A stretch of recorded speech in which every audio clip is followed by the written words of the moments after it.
acerca del tiempo como en los días de Noé.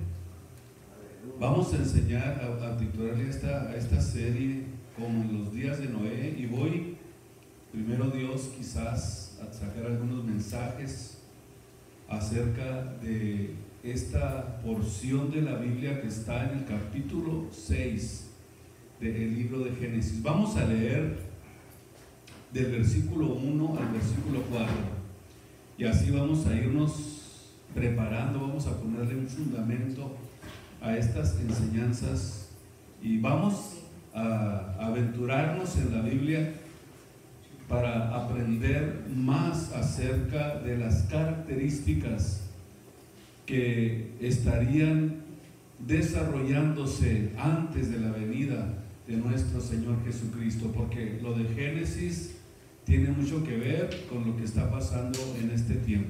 Amén. Dice de esta manera: y acaeció que cuando comenzaron los hombres a multiplicarse sobre la faz de la tierra, Génesis 6:1, y les nacieron hijas, viendo los hijos de Dios que las hijas de los hombres eran hermosas, tomáronse mujeres escogiendo entre todas.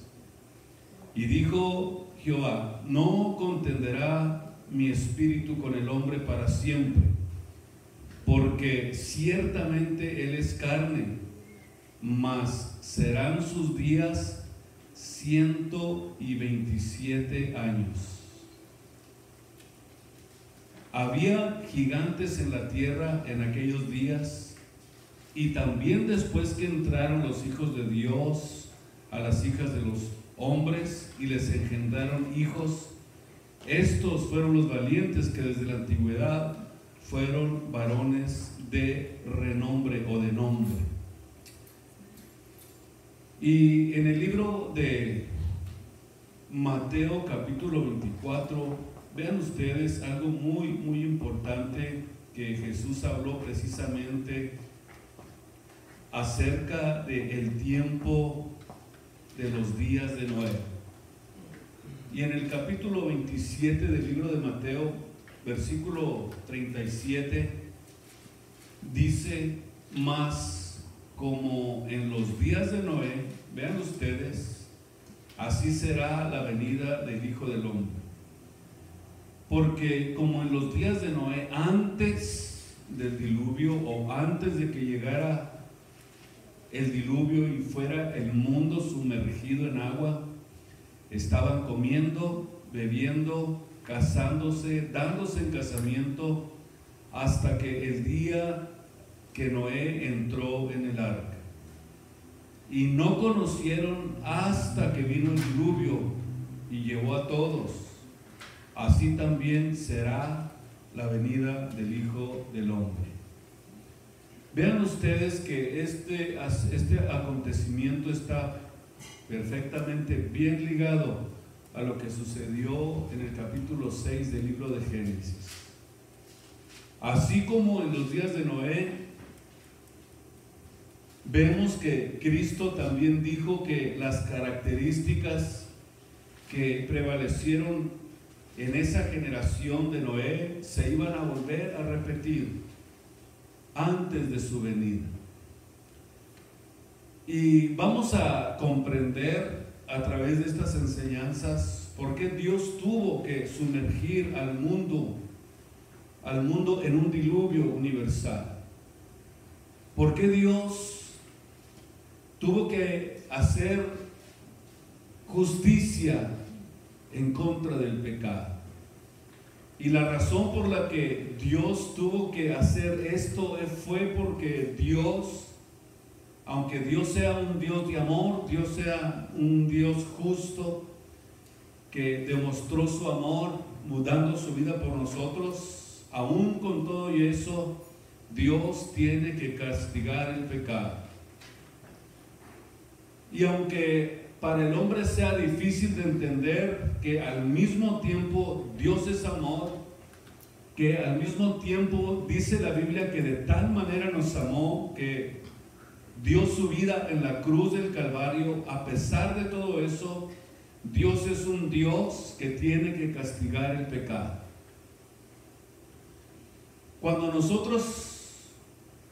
Cuando hablamos de la Biblia, hacemos a un lado la ira de Dios y no entendemos esta área de Dios y solamente predicamos el amor de Dios, la miel de Dios, prosperidad, todo te va a ir bien, saca el campeón que traes dentro, o tú eres grande. Imagínese usted todo lo que en esta etapa de la vida se está enseñando sin ver, como dice la Biblia, el bien y la misericordia de Dios que puede darte, pero también, como dice Deuteronomio 11:26, tenemos que ver los dos lados de Dios, que Dios puede también bendecir como también puede maldecir nuestras vidas. La bendición dice, si permaneces en la bondad de Dios, pero si te apartas de la bondad de Dios, entonces te apartas de Dios y entonces vas a sufrir las consecuencias. Y esto es solo, pudiéramos decir, esto que se enseña en este tiempo es solamente un área del carácter de Dios. Sin embargo, Pablo dijo algo muy interesante: yo no he rehuido de darles todo el consejo de Dios. O sea, Pablo estaba diciendo, yo no solamente les digo un lado del carácter de Dios, sino que tenemos que entender los dos lados del carácter de Dios. El primer juicio que Dios envió a este mundo, fíjese bien, fue precisamente el llamado diluvio universal. Porque el mundo estaba sumergido en tinieblas moralmente. O sea que moralmente hablando había caído tan bajo esa generación que había una rebelión abierta, clara contra las leyes de Dios, contra los estatutos de Dios.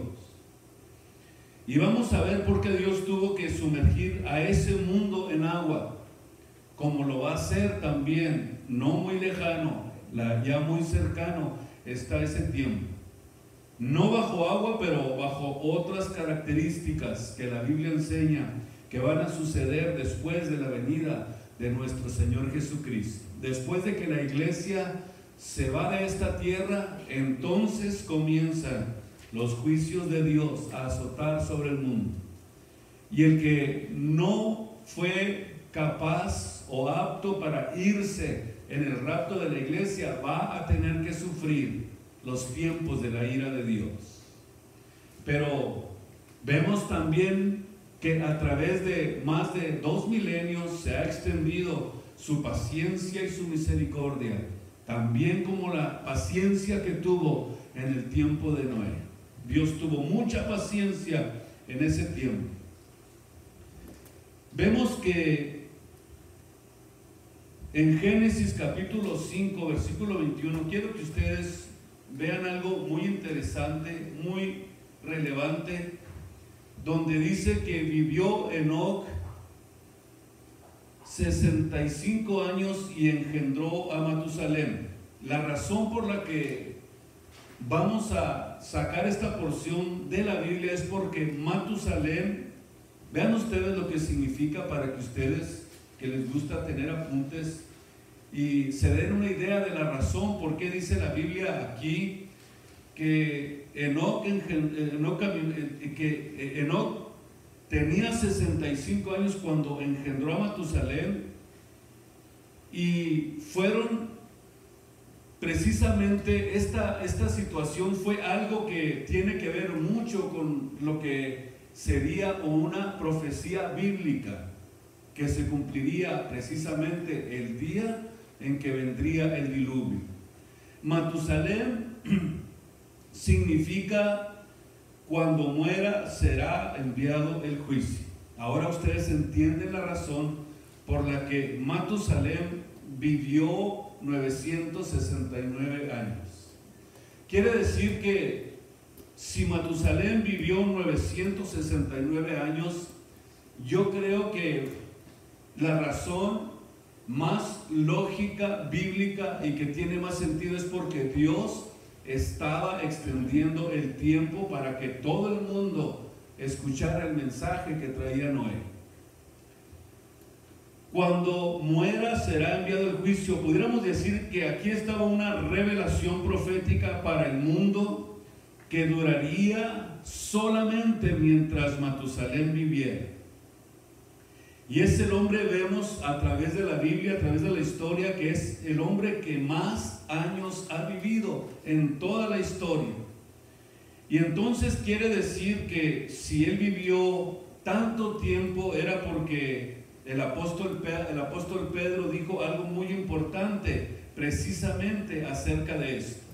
En 1 de Pedro capítulo 3 versículo 20 dijo el apóstol algo muy importante acerca de esto, donde dice, 1 de Pedro capítulo 3 versículo 20, que a través de este tiempo se puede ver cómo Dios tuvo tanta paciencia para poder extender el tiempo que fuera necesario para que Dios pudiera salvar lo que más pudiera en ese tiempo. Dice aquí, lo cual en otro tiempo fueron desobedientes, hablando del tiempo de Noé.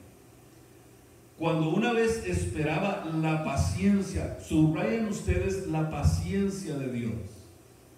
Porque alguien puede decir, ¿cómo Dios, siendo un Dios tan misericordioso, tan amoroso, vino y sumergió el mundo en aguas?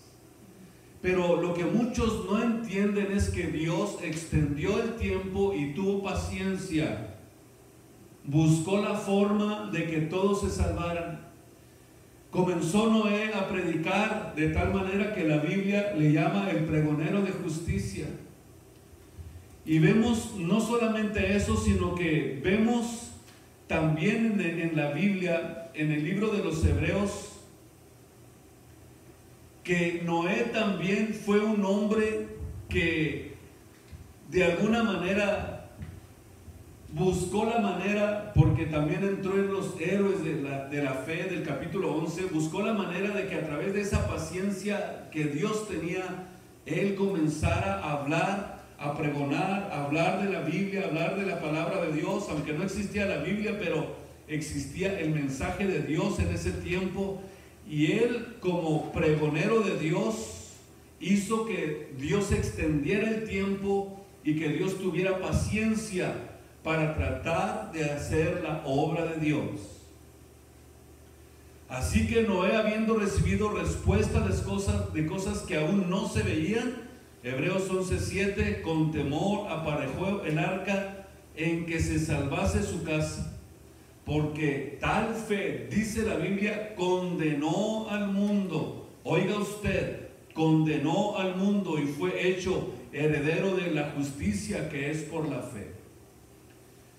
Entonces, los antediluvianos, pudiéramos decir, tuvieron y creo que pudieron entender que Dios tenía mucha paciencia con ellos. Y pudiéramos decir, ¿a qué paciencia se refiere el apóstol Pedro en 1 de 3:20? A que Dios esperó 969 años para traer el juicio. O sea, Dios hace juicio en base a esa persona que nació en ese tiempo. Y es para que nosotros entendamos una cosa, que Dios te va a castigar o no va a castigar a alguien sin antes advertirte. Sin antes decirte que te va a castigar si no obedeces, si no alineas tu vida, si no te entregas a Dios, si no oyes el mensaje de Dios. Por eso el Evangelio está siendo predicado. Está de alguna forma el mundo siendo advertido de las cosas que han de venir. Cristo dijo claramente, cuando comiencen a ver estos acontecimientos, estas cosas, cuando vean que la maldad se multiplica, cuando vean que Sodoma y Gomorra surge de nuevo, cuando vean que la violencia comienza a crecer, y dígame usted, están saliendo miles de personas en caravana de sus países porque ya no soportan la violencia.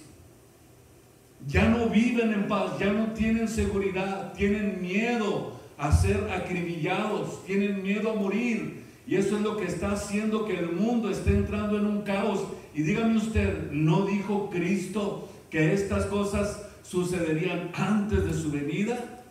Sí, aquí las vemos en la Biblia, en la palabra de Dios. Y estamos viendo que Dios dijo que cuando esto comenzara a suceder, entonces estamos viendo que es una advertencia de Dios de que el tiempo está cercano, de que Él va a traer juicio a este mundo. Y por eso es que a través de la Biblia, a través del conocimiento de la palabra de Dios, es que Dios está llevando su mensaje a todos los hombres. Pero si aún con todo quiere seguir con la actitud de seguir en ese camino de pecado, dice la Biblia que Dios no dará por inocente al que tuviere su palabra, su nombre en vano, o al que tomare el nombre de Dios en vano. Dijo Dios: todos me conocerán. Hebreos capítulo 8, versículo 11. O sea, desde el menor hasta el mayor, todos me conocerán. No hay pretexto, no hay pretexto y no hay pretexto. Dijo el Señor Jesucristo que tendría que ser predicado este evangelio por todo el mundo. Y entonces, ¿qué dijo? Vendría el fin. Todos me conocerán. Yo no creo que no haya nadie en todo el mundo. No creo que no haya nadie que nunca haya oído de Cristo. Yo no creo que alguien no haya hasta este tiempo oído hablar del sacrificio de Jesús. No creo que no exista en el mundo una persona que no haya escuchado de lo que Cristo hizo en la cruz del Calvario. ¿Cómo no lo van a saber si hasta cambió el rumbo de la historia? Antes y después de Cristo, todos lo sabemos, todos lo entendemos. Eso quiere decir que no existe realmente gente que no pueda entender y comprender este mensaje. Algo han oído de Jesucristo. Algo, no creo que no hayan escuchado nada. En 2 de Pedro capítulo 2, versículo 5, dice: y si no perdonó al mundo antiguo, oiga bien, hablando del tiempo de Noé, si Dios no perdonó al mundo de antes, al mundo del tiempo de Noé, mas guardó a Noé pregonero de justicia con otras 7 personas, trayendo el diluvio sobre el mundo de malvados. Y si condenó por destrucción las ciudades de Sodoma y Gomorra, tornándolas en ceniza y poniéndolas por ejemplo de aquellos que viven sin temor y reverencia delante de Dios. Y libró al justo Lot, acosado por la nefanda conducta de los malvados de ese tiempo, del mundo de ese tiempo. Porque este justo, con ver y oír, morando entre ellos, afligía cada día su alma con los hechos de aquellos injustos. Por eso vemos que Dios, dice, sabe librar de tentación a los píos y perseverar o reservar a los injustos para ser atormentados en el día del juicio. ¿Quién no ha oído este anuncio? ¿Quién no ha oído esta admonición, esta amonestación de Dios? Yo creo que todo el mundo lo ha escuchado. Libró precisamente a la generación de Noé, mientras que vemos que la demás gente, los demás pobladores, rechazaron la luz divina, rechazaron el mensaje que Noé traía. Por eso, cuando yo no obedezco la Biblia, dice la Biblia que no voy a poder disfrutar de las bendiciones de Dios. Cuando obedezco, entonces voy a estar lleno de paz, lleno de satisfacción, de tranquilidad. Y cuando reina el pecado en nosotros, estamos intranquilos, nerviosos, apesadumbrados, insatisfechos. Por eso es que necesitamos entender que el evangelio es la mejor salud para el alma, para el espíritu, para el ánimo y aún hasta para los huesos, para nuestro cuerpo, la palabra de Dios. Por eso, cuando nosotros comenzamos a adentrarnos en el conocimiento de la Biblia, de la palabra de Dios, nos damos cuenta que hay un juez que puso dentro de nosotros un espíritu que sabe percibir la verdad, que sabe percibir lo espiritual, que sabe percibir lo que le agrada a Dios, que sabe percibir y distinguir entre lo que es bueno y lo que es malo. Por eso es que cuando vemos que Dios hay algo que puso dentro de nosotros, de los seres humanos, que nos hace a nosotros distinguir esto. Por eso es que aunque alguien nunca haya escuchado el mensaje del Evangelio, tiene una conciencia que lo juzga, tiene un espíritu dentro de sí que tiene la semejanza, la capacidad, la inteligencia, el poder de Dios para distinguir entre el bien y el mal. Y yo creo que Dios va a ser un Dios y un juez justo que va a dar a uno el pago según lo que hubiere hecho por medio del cuerpo, sea bueno o sea malo. 2 Corintios 5:10. Dios le dijo al hombre cuando pecó, óigame bien, tú no te puedes cubrir. ¿Qué hizo el hombre cuando pecó contra Dios? Inmediatamente trató de cubrirse, trató de tapar la vergüenza, de tapar el pecado. Cuando Dios le dice al hombre, tú no puedes cubrirte, Dios inmediatamente les forma y les da la forma, la clave para que ellos puedan cubrirse. Y es ahí donde Dios establece la forma de cubrir el pecado. Cuando Dios les da pieles para que se cubran, Dios desde ese momento estaba estableciendo que Él es el único que puede cubrir el pecado. Y lo hace Dios a través de la muerte de un inocente. Y desde ese momento Dios estableció que para cubrir el pecado tiene que morir un inocente. Dice la Biblia que Dios les dio pieles para que se cubrieran. ¿Por qué? Porque tú no puedes cubrirte por ti mismo. No es por la religión, no es por lo que piensas, no es por lo que tú crees que debes de hacer, sino que es Dios. El único que puede cubrir el pecado es Cristo, el único que puede cubrirnos con su sangre preciosa y poder perdonarnos. Vemos entonces que Abel trató y siguió los reglamentos establecidos por Dios y le ofrece a Dios un sacrificio, lo mejor de sus ovejas. Vean ustedes la diferencia. Mientras que Caín le ofrece a Dios el fruto de su esfuerzo, el sudor de su frente, el fruto de su trabajo. Aquí está la grande diferencia entre lo que Dios le dijo al hombre cuando le dijo, tú no puedes por ti mismo cubrir el pecado. Yo como juez, Dios creador, yo sé lo que tú necesitas para cubrir el pecado, pero tú no lo puedes cubrir con tu propio esfuerzo, con tu propia capacidad, con tu propia mentalidad, creyendo que vas a poder servir a Dios como tú quieres. No se puede. No podemos servirle a Dios con nuestra fuerza, con nuestro esfuerzo, con nuestra propia capacidad. Cosas que Dios no nos ha pedido, cosas que Dios sabe bien que no nos ha pedido que hagamos. Y entonces, ¿qué es lo que sucede? Cuando Dios confronta a Caín y le dice, es que tú no estás haciendo las cosas como debes de hacerlas. Tú no puedes perdonar tus propios pecados. Tú no puedes decir que por lo que haces, Dios, estás llamando la atención de Dios. O Dios te va a ver mejor que los demás. Y cuando Caín es rechazado, se enoja inmediatamente. Se enoja. Como a muchos que Dios les dice, no es la forma de allegarte a Dios. ¿Qué es lo que hacen? Se enojan contra Dios. Bueno, pero yo lo adoro como yo quiero. Entonces, quiere decir que vamos por el rumbo equivocado. No es como Dios estableció, no es como la Biblia enseña. Dice la Biblia que nuestras propias justificaciones son trapos de inmundicia.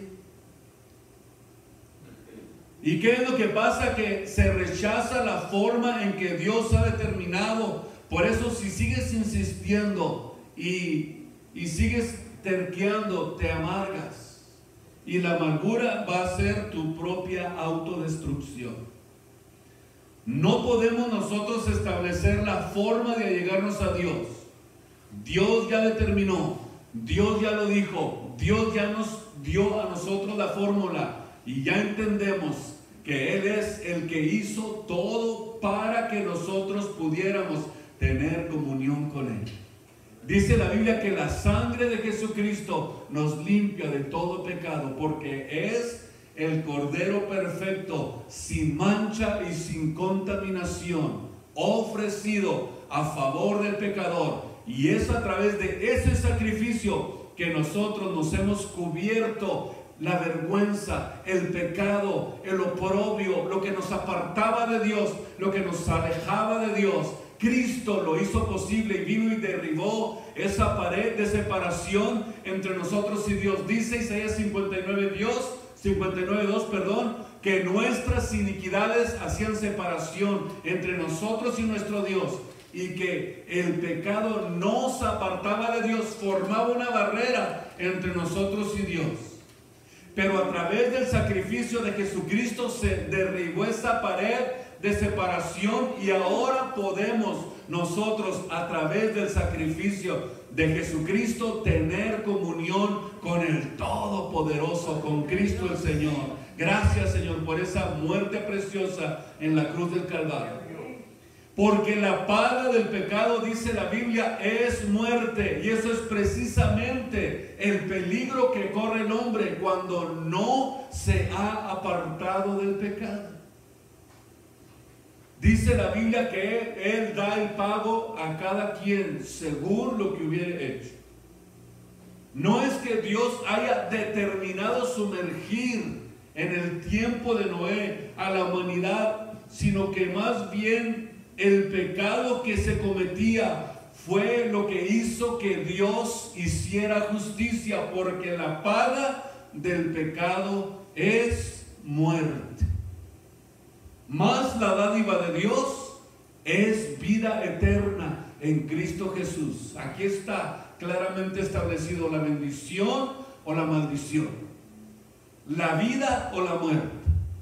Y luego todavía Dios de pilón dice: escoge pues la vida para que vivas tú y tu simiente. O sea que si tú te pierdes, no es porque Dios lo determinó, sino porque es tu libre escogimiento el que te puede llevar a la perdición. Somos libres, Dios no te puede forzar a que le sirvas. Dios no quiere robots manejados para que le den servicio. Él quiere nuestra voluntad, Él quiere que tú le des su corazón a Él. Él quiere que tú le sirvas voluntariamente, con todo tu corazón. Por eso vemos entonces, cualquiera que podía ver esto, dice la Biblia que la maldad del hombre era grande, y Dios vio todo lo que estaba pasando en los pensamientos, según Génesis 6:5, del corazón de cada uno de ellos. ¿Y qué dice la Biblia que sucedía? Continuamente, solamente el mal, el mal, el mal y el mal. Era lo único que pensaba. Pudiéramos decir que esto era como una fuente de corrupción por la que los hombres estaban embebiéndose y llenándose continuamente. O sea, había un corazón perverso y engañoso. Y los principios de esos pensamientos eran corrupción. Los hábitos, las disposiciones eran malas. Sus intenciones eran planes de malvados. Y ya entendemos por la Biblia que la paga del pecado, ¿qué es? La muerte, o sea, el juicio de Dios sobre nosotros. Dios no nos forza, pero sí un día vamos a tener que comparecer ante el tribunal de Jesucristo. Algún día nos vamos a encontrar con Él y vamos a tener que darle cuentas de lo que hicimos mientras estuvimos aquí en la tierra. ¿Qué era lo que pasaba? Que ellos hacían un mal deliberadamente, como en este tiempo, y que buscaban la forma de hacer perversidades en contra de Dios. Entonces entendemos por lo que la Biblia enseña que realmente no fue Dios quien provocó el diluvio, sino la misma humanidad fue la que provocó el diluvio, según Génesis 6:5. Fue la misma humanidad, la maldad que existía. Por eso dice la Biblia que vio Dios que la maldad de los hombres era mucha. Subraya usted la palabra mucha en la tierra. Por eso siguió el juicio a la maldad. Y dijo Dios, después de mirar cómo estaba de corrompido el hombre, versículo 7, raeré de sobre la faz de la tierra a todos los hombres que he creado, desde el hombre hasta la bestia y hasta el reptil, las aves de los cielos. Me arrepiento de haberlos hecho. Imagínese que diga Dios, me arrepiento de haberte creado, criaturita. Me arrepiento de haberte hecho, porque no entiendes mis caminos, porque no me buscas, porque tu pensamiento es siempre contrario a mi voluntad. Siempre el pecado, siempre la lascivia en tu mente, siempre la forma de hacer daño. ¿Por qué? Cuando la Biblia dice que nosotros tenemos que aprender a renovarnos en el espíritu de nuestra mente, porque en la mente es donde está todo el centro de lo que es el hombre. Dice la Biblia que lo que hay en el pensamiento del hombre, eso es lo que es el hombre. Es inevitable que no salga a relucir lo que está pasando en tu mente, a través de tu cuerpo, a través de tus acciones. Todo lo que pasa en la vida del hombre es porque primeramente está maquinándolo en la mente, lo está almacenando en la mente, y después, como un imán, tiene que obedecer y llevarse y ejecutarse lo que está pasando en tu mente. Por eso necesitamos aprender el ejercicio de Filipenses 4:8. Es un ejercicio establecido en la Biblia para que nosotros podamos renovar nuestra mente. Y no es fácil pensar lo puro, lo justo, lo nuestro, lo amable, lo que es de buen hombre. Si hay virtudes en esto, piensa. Por eso Dios dice, ejercítate en la mente para que puedas cambiar tus acciones y tu estilo de vida. Por eso todo estaba en los pensamientos. Todo, absolutamente todo. Todas las acciones de estos hombres estaban basadas en lo que había en su mente. Por eso una mente corrupta, una mente lasciviosa, una mente llena de maldad, es inevitable que el cuerpo no la obedezca y ejecute lo que está pasando ahí dentro de su vida, dentro de su mente. Cuando vio Dios que esto era solo lo que pensaban, entonces los voy a raer, no tienen remedio. Imagínense que hasta haya dicho, me arrepiento de haberlos creado. Que Dios no vaya a decir eso de nosotros. La paga del pecado es muerte. Por eso Dios nos invita para sobrevivir. Óigame bien, Dios nos invita para sobrevivir lo que va a venir sobre esta tierra. Dios le está invitando al hombre para que sobreviva a los acontecimientos que vienen sobre esta tierra. Vamos a través de estas enseñanzas a hacer comparación entre lo que estaba sucediendo en el tiempo de Noé y lo que está sucediendo ahorita. El primer paso es Hebreos 11:7. Por la fe Noé fue advertido por Dios acerca de las cosas que todavía no pasaban. O sea, el rapto de la iglesia todavía no lo vemos. El rapto de la iglesia todavía no ha sido consumado. Por eso, número uno, sin fe es imposible agradar a Dios. Porque todo aquel que se allega a Dios es importantísimo que crea y entienda que lo hay y que es galardonador de los que le buscan. Por eso la invitación a sobrevivir las cosas que han de venir sobre esta tierra, vemos que estamos siendo advertidos de las cosas que aún no hemos visto, pero con mucho temor estamos preparándonos para que el día del rapto de la iglesia no nos sorprenda, como sorprendió al mundo entero en el tiempo de Noé, que todos estaban distraídos, casándose, dándose en casamiento. Pero ¿qué tiene de raro eso? Eso quiere decir que había una distracción completa acerca de lo que verdaderamente debería estar preocupándose el hombre, el mundo en ese tiempo. Se habían olvidado de las promesas de Dios, se habían olvidado que Dios traería el día que muriera Matusalén juicio sobre la tierra. Yo me imagino que al irlo viendo creciendo y envejeciéndose, deberían de haber estado preocupados. Ay, a ver si no se nos muere Matusalén. Pero no pasaba eso. Dios extendió los años con mucha paciencia. Primera de Pedro 3:20 leímos, ¿verdad? Que Dios tuvo mucha paciencia y extendió el tiempo y extendió el tiempo, y el pobre Matusalén aguantando, ¿va? 969 años. Gracias Dios, que en este tiempo también Dios está teniendo paciencia y está extendiendo el tiempo, porque no quiere que nadie se pierda, sino que todos procedan al arrepentimiento. Y el próximo martes continuamos con este mensaje. Así que Dios les bendiga y espero que sigamos estas enseñanzas que van a ayudarnos mucho para entender el tiempo en el que estamos viviendo.